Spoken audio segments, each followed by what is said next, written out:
Welcome back to our series on generational marketing. I'm Rick Jones of FishBait Marketing and Engagement Partners. In our first session, we discussed the 5 different generations in the marketplace today.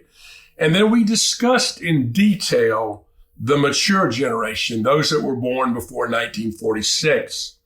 Now let's dive into session 2 and discuss the next generation, actually my generation, the baby boomers. I'm wearing my baby blue shirt today in honor of my generation. If the mature generation's defining idea was duty, then the defining idea for baby boomers is and was individuality. And our tagline was and is, we deserve it, which is way different from the we earned it tagline of the mature generation. We were the TV generation growing up on Howdy Doody and Leave It to Beaver, countless Westerns, and that great primetime soap opera Dallas with the famous J.R. Ewing. Our music was pure rock and roll, from Elvis to the Beatles to the Doors to the Led Zeppelin and Fleetwood Mac.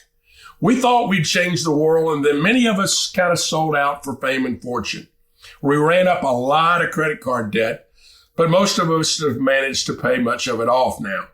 Some of us have retired, some of us are hoping for it, and some, like yours truly, plan to never retire. Because as Jimmy Buffett, a true baby boomer, says, I'm growing older, but not up. Many, though, who had planned to retire now are facing a decline in the stock market and lost income and may need to stay in this thing we call the rat race a little bit longer. Baby boomers are a little black and white in their thinking. They feel if they can get enough information, then they will know what is correct, and then they will make the right decision.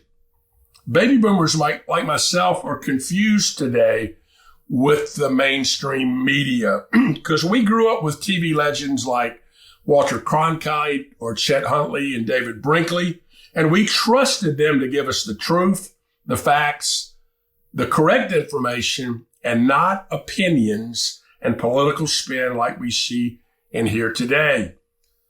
Baby boomers control much of the disposable income and wealth in this country, and so we are still a financial juggernaut. But in spite of that, most marketers still ignore us.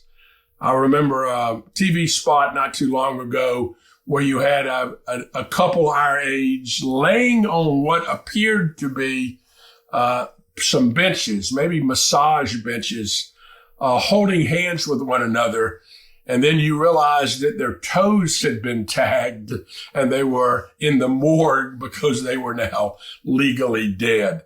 That's the way a lot of marketers feel about us. They feel like we're dead. Well, here in 2020, what are the concerns of baby boomers? Well, clearly this coronavirus is a concern today as we are either near or at the risk age for some significant complications from the disease. We're also concerned about retirement and the quality of our retirement. We wonder if we're going to run out of money if we live for a long, long time. In many cases, we're being squeezed. We're being squeezed because we still have, in many cases, older parents, and we also have children and grandchildren. So we're concerned about both ends of the spectrum.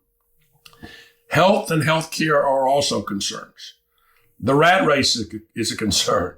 And when and how do we get off this treadmill? So what are some opportunities for marketers today to be successful in reaching baby boomers? Baby boomers have largely stopped buying things and are rather now buying experiences. Travel has been a big opportunity, and I think will be again once the virus ends or subsides. This is a great time to be in the recreational vehicle business because boomers want to travel and have the means to do so. And so they're now going to buy RVs and they're going to drive rather than fly. They're going to stay in the U.S. versus taking international trips, and they will be able to clean and disinfect their very own traveling motorhomes. Continuing education is also very, very big for boomers.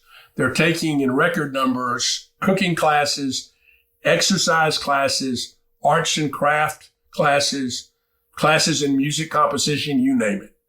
It's a very, very big opportunity. And it's what we've also found. They are not moving to Florida and Arizona like previous generations. Oh no, they're moving back to college towns.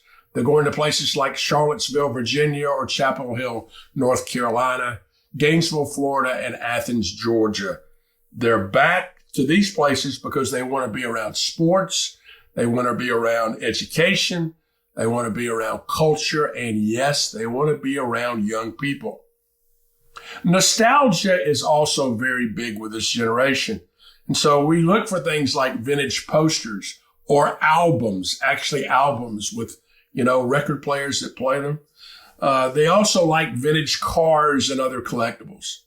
Music is still important to this rock and roll generation. I go to Jimmy Buffett concerts and they give us all a chance to recapture our youth in crazy ways.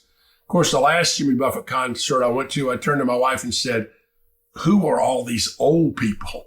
And then I realized they were my age.